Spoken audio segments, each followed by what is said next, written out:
Obrolan Bantul Kasih, obrol-obrol bikin baper. Ya, kembali lagi sama saya Bima, host di sini. Oke, saya menyapa sobat Omker semua dan sebelumnya saya ucapkan selamat Paskah ya untuk semuanya. Nah, teman-teman, nih kita hari ini nih kedatangan tamu spesial ya, para apa ya, kita katakanlah para orang-orang berseragam. Wah, berseragamnya seperti apa ya? Mari kita langsung kenalan aja ya. Ini ada Suster dan Frater, Frater Hari dan Suster Avila. Ya, ini kalau boleh tahu dari kongregasi mana?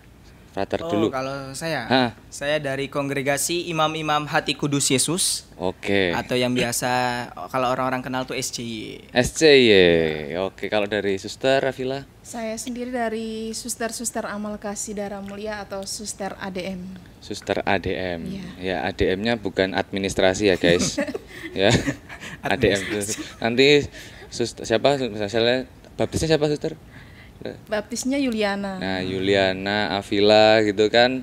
ADM dikira administrator gitu kan. Jangan. Bukan ya.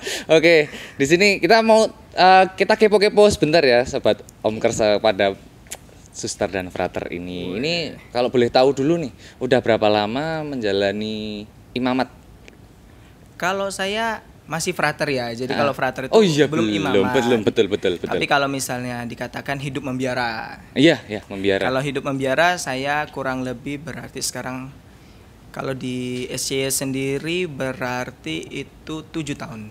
7 tahun. Wah, lama. Oke, kalau dari Suster udah berapa? Saya juga kalau hidup membiara seperti tadi yang dikatakan Frater, karena saya sekarang masih junior dan belum kaul kekal, jadi belum secara resmi menjadi anggota kongregasi. Saya sekarang junior tahun ketiga, masuk tahun ketiga. Masuk tahun ketiga. Tetapi hidup membiara sendiri sudah 7 tahun.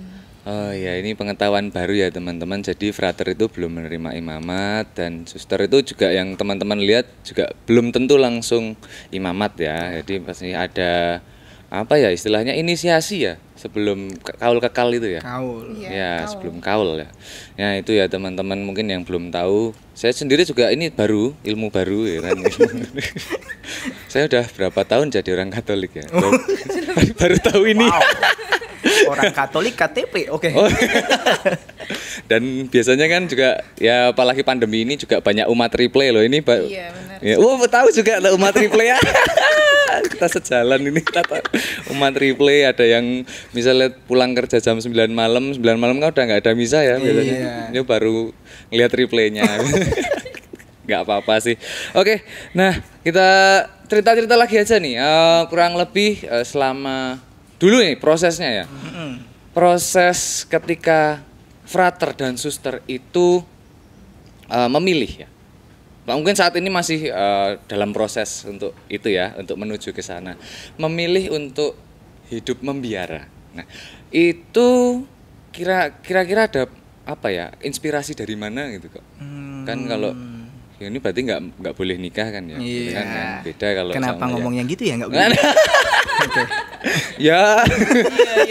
Ya saya bayanginnya hidup sendiri tapi nggak juga ya kan. Hidupnya pasti lebih banyak teman relasi gitu ya kalau saya ya. Hidup berkeluarga juga ada tantangannya juga kan. Ya gimana ceritakan aja. Mulai dari Suster dulu mungkin ya. Oh ya, yang boleh lebih Suster, banyak pengalaman. Kalau soal pengalaman mungkin sama ya, karena tadi kalau saya nggak salah tadi katanya 7 tahun, saya juga 7 tahun. Wah, bareng seangkatan berarti. Lalu saya sendiri karena saya adalah pernah tinggal di asrama susteran tetapi suster pasionis bukan ADM. Lalu saya mengenal suster-susternya, lalu kadang-kadang ikut membagi komuni misalnya kalau kepada orang-orang yang sepuh atau yang tidak bisa ke gereja. Dari situlah saya mengenal panggilan. Dan lebih pastinya lagi saya sendiri melihat ADM itu di dalam majalah Hidup kebetulan waktu itu. Perpindahan jeneralatnya dari Belanda ke Durensawit ke Indonesia, lalu di situ saya mulai tertarik untuk masuk suster tapi bukan pasionis, masuknya suster ADM. Karena saya tertarik dari namanya Amal Kasih Darah Mulia itu. Wow, jadi ada kasihnya, ada amalnya, ada kasihnya. Tersentuh sih saya. Mantap. Iya. Itu inspirasinya. Iya. Kalau Udah itu aja apa Iya. mau tambah lagi? Gak apa-apa, boleh kok. Ya, dari amalnya tadi kasihnya, lalu ada darahnya, lalu berarti dan saya mulai timbul panggilan untuk melayani.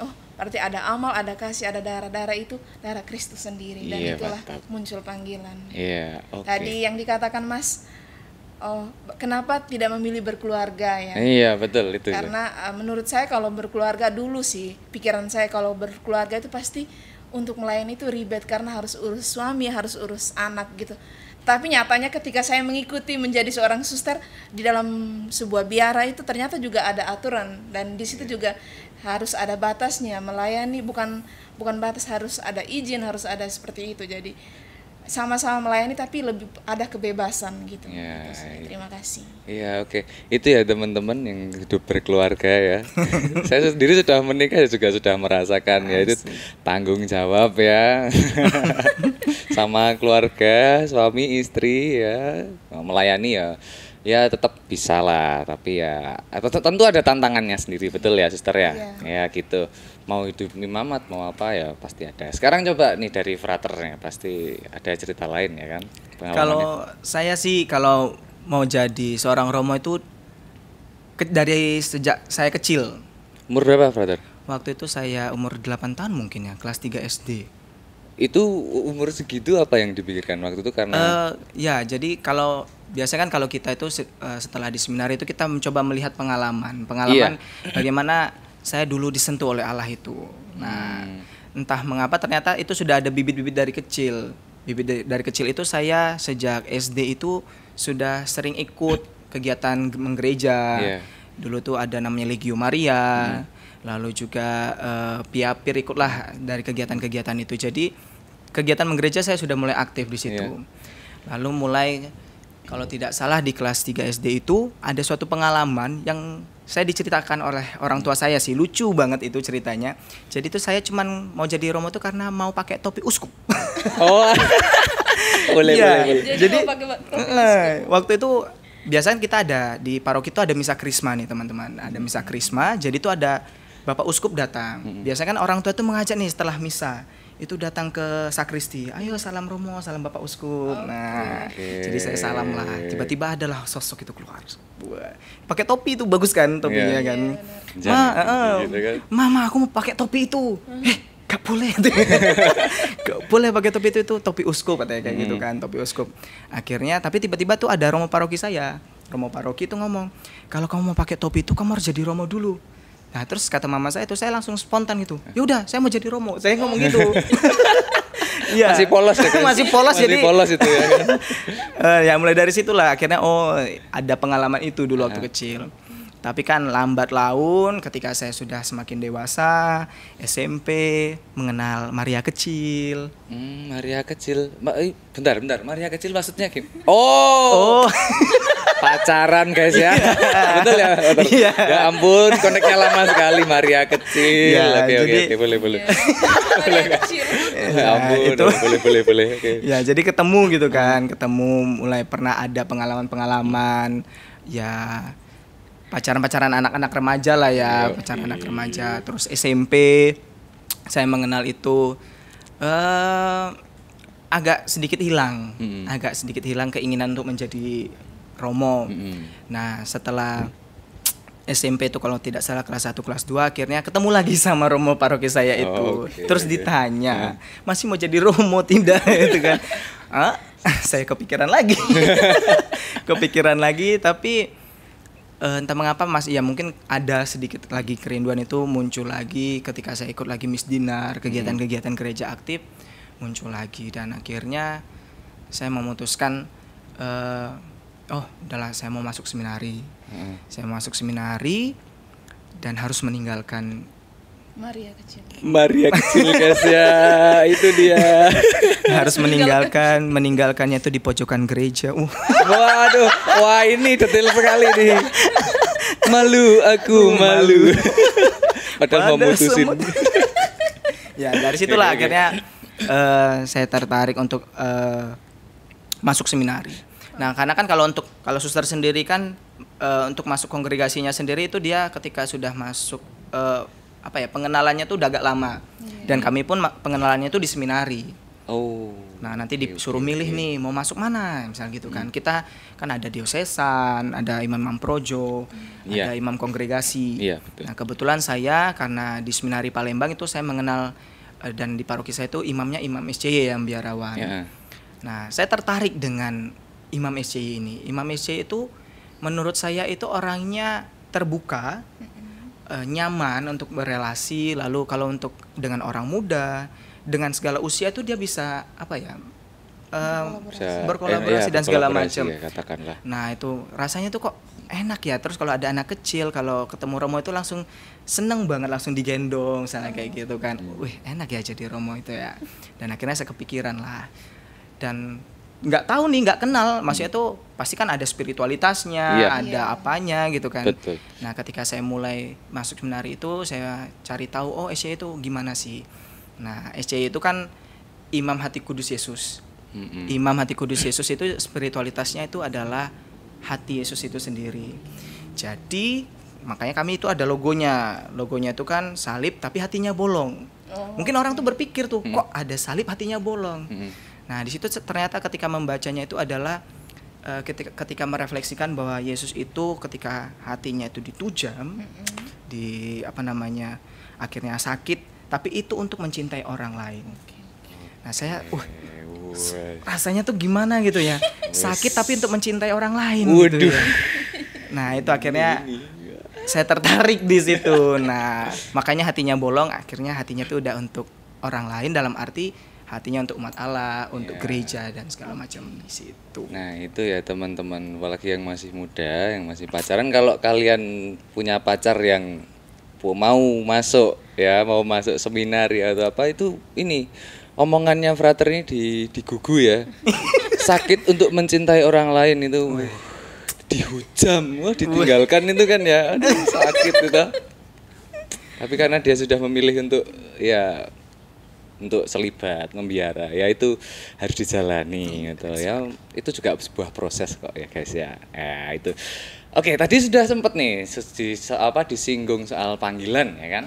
Panggilan sebenarnya apa sih panggilan itu ya? Mungkin teman-teman di sini juga banyak yang nggak tahu ya panggilan, apakah panggilan seperti panggilan halo sayang gitu kan, atau baby atau bunda, ayah bunda, ayo siapa?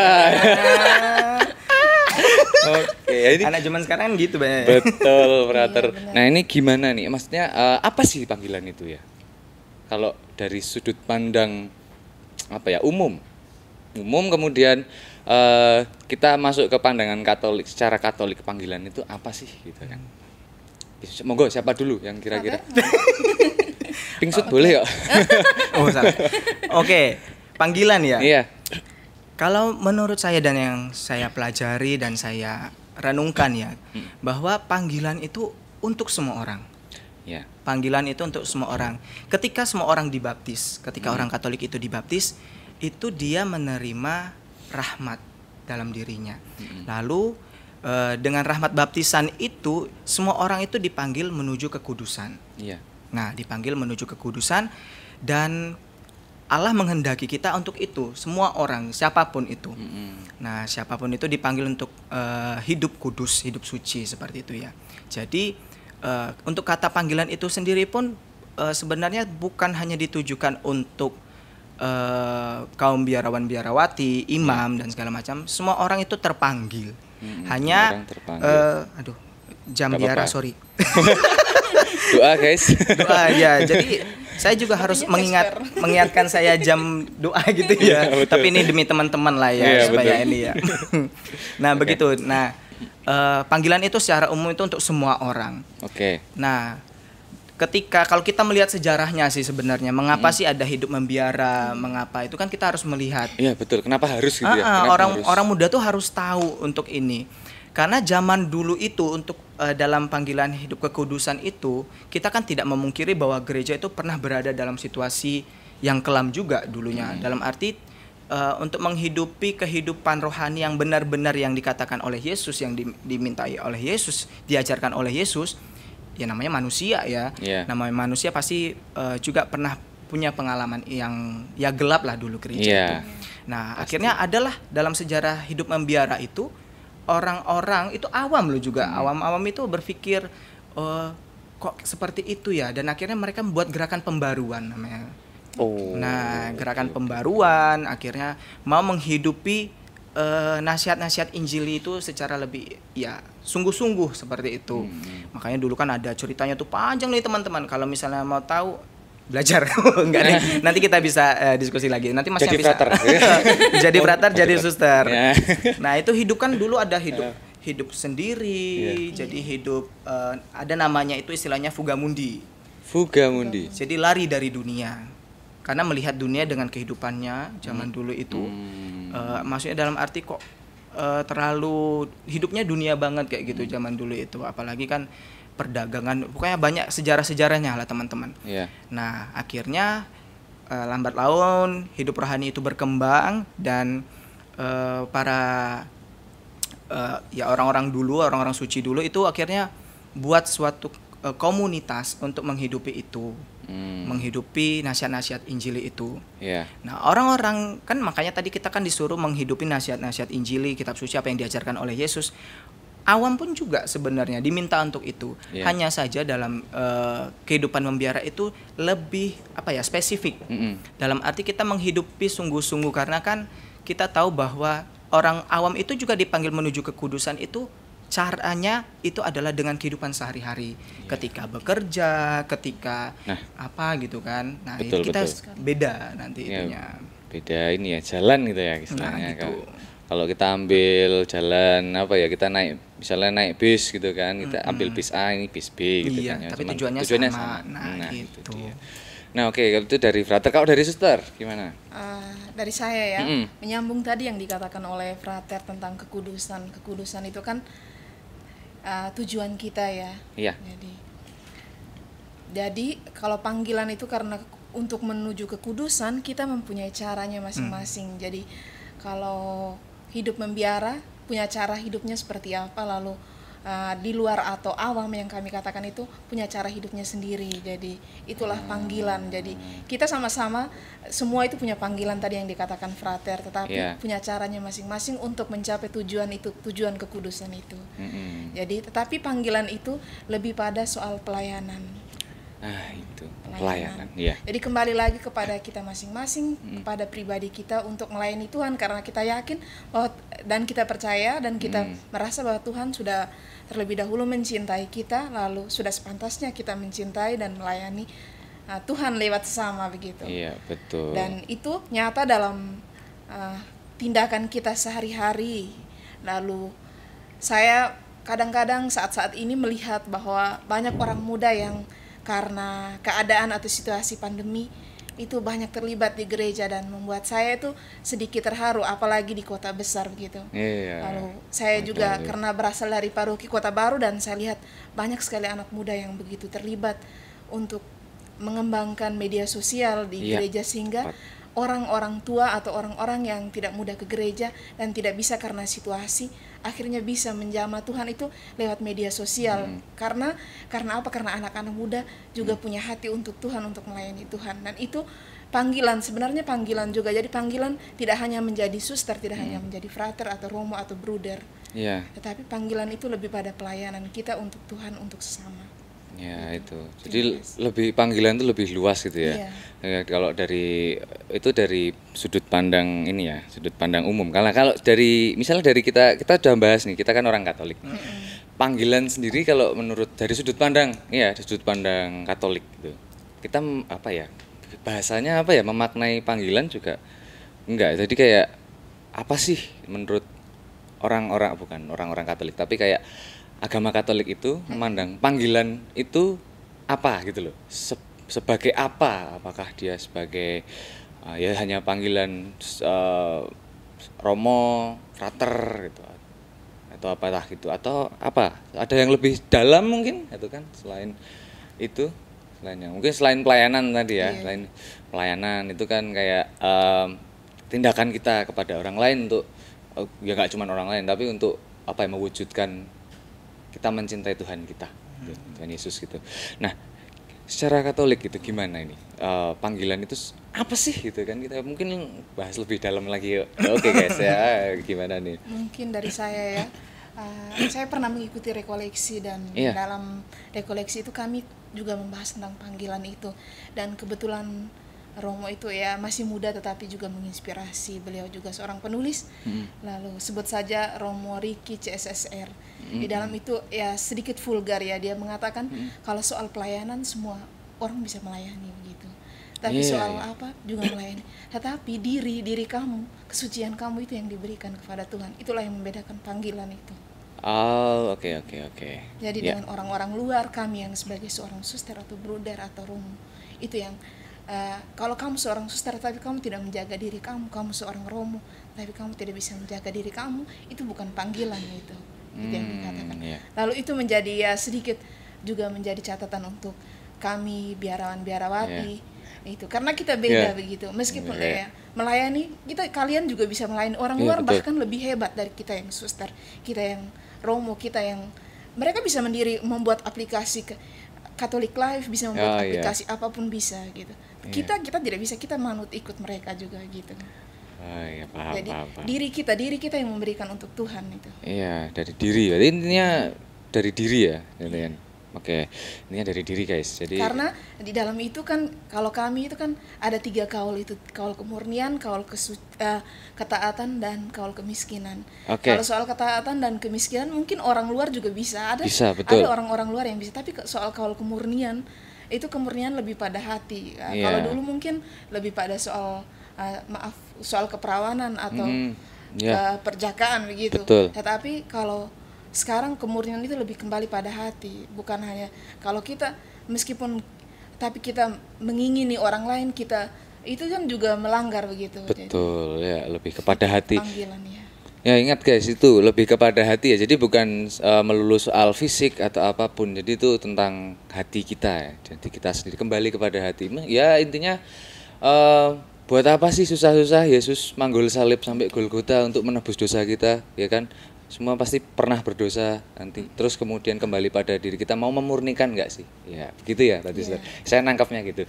Nah mungkin menambahkan sedikit aja dari Frater gitu tentang soal itu. Kalau suster kan dari pandangan biarawatinya ya. Maksudnya itu dalam arti panggilan yang untuk teman-teman di luar sana yang memang kalau mungkin panggilannya bukan hidup membiara, hidup berkeluarga. Semuanya tuh sebenarnya tidak ada panggilan yang nomor 1, nomor 2. Enggak, semuanya sama. Semuanya mulia di mata Tuhan. Itu panggilan itu semua mulia di mata Tuhan. Dan panggilannya itu untuk apa? Jadi Tuhan itu kan sudah memanggil Anda sekalian, teman-teman sekalian itu untuk menjadi murid-muridnya. Nah, akhirnya panggilan itu apa? Untuk menjawab yang dia katakan ajaran-ajarannya, melaksanakan ajaran-ajarannya, perintah-perintahnya, yaitu panggilan kita tuh melaksanakan ajaran kasih dan segala macam. Dan itulah yang utama itu tadi. Jadi untuk orang-orang muda di luar sana sama saja sih panggilan berkeluarga dengan panggilan hidup membiara. Tapi tadi yang dengan meminjam kata suster tadi, mengutip kata suster, gunakan hatimu untuk menjalani panggilan itu. Kalau kamu tidak menggunakan hatimu untuk menjalani panggilan itu atau ya setengah-setengah, ya sama saja sih sebenarnya. Akhirnya tidak menjadi pelayanan yang sukacita, pelayanan yang membahagiakan, itu menurut saya.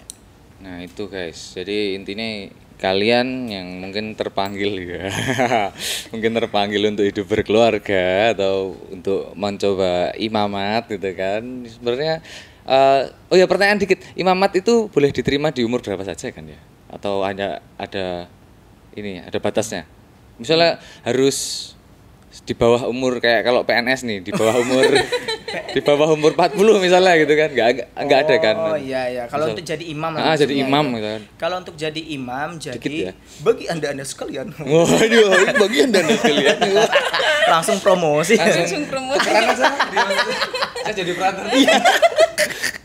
Ya bagi yang mau jadi imam itu biasanya itu masuk seminari dulu. Iya. Masuk seminari ada 2 pilihan sih setelah tamat SMP.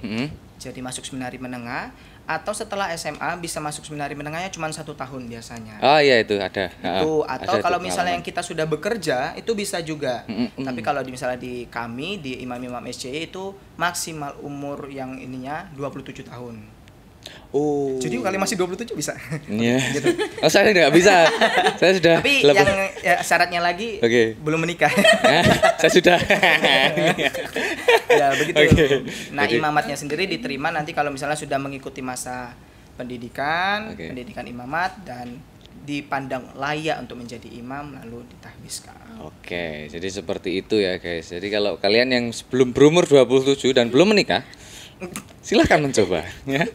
Siapa tahu terpanggil untuk menuju ke sana ya nggak apa-apa ya. Itu kan juga pun nanti kalian akhirnya juga apa ya, misalnya kayak kasus-kasus mohon maaf kayak akhirnya nggak jadi romo terus jadi awam lagi gitu kan, ya nggak masalah, itu kan panggilan juga ya, murnian hati lagi kan ya tadi kembali.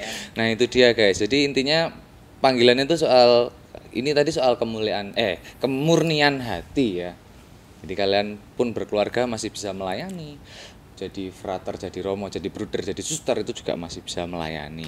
Cuman bedanya kita kalau secara Katolik sakramennya yang beda. Sakramen itu sakra itu kayak suci gitu ya, penyuciannya ya apalah secara kasar bukan kasar ya. Secara apa ya kalau saya umum ya sakra itu dari sakra kemudian harafiah suci ya gitu kan, disucikan gitu kan.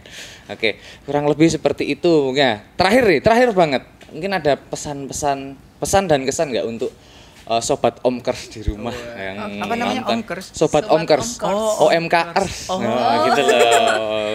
Baru denger ya. baru. Oke. Kita tukar ilmu guys. Oke, ya tukar ilmu. Oke. Cancer. Oke. Pesan dan kesannya nih apa nih? Sobat Omkers. Omkers. Omkers. Ya, sobat-sobat muda dimanapun berada, panggilan itu tadi yang dikatakan frater, kita semua punya panggilan, tetapi panggilan itu tumbuh kalau kita mau menjawabnya dan mau melakukannya di dalam tindakan kita, di dalam keseharian kita, lewat pelayanan kita kepada Tuhan maupun lewat pemberian kita. Mau masuk suster atau bruder atau frater atau romo, itu adalah pilihan kalian masing-masing dan kami selalu stay menunggu kalian.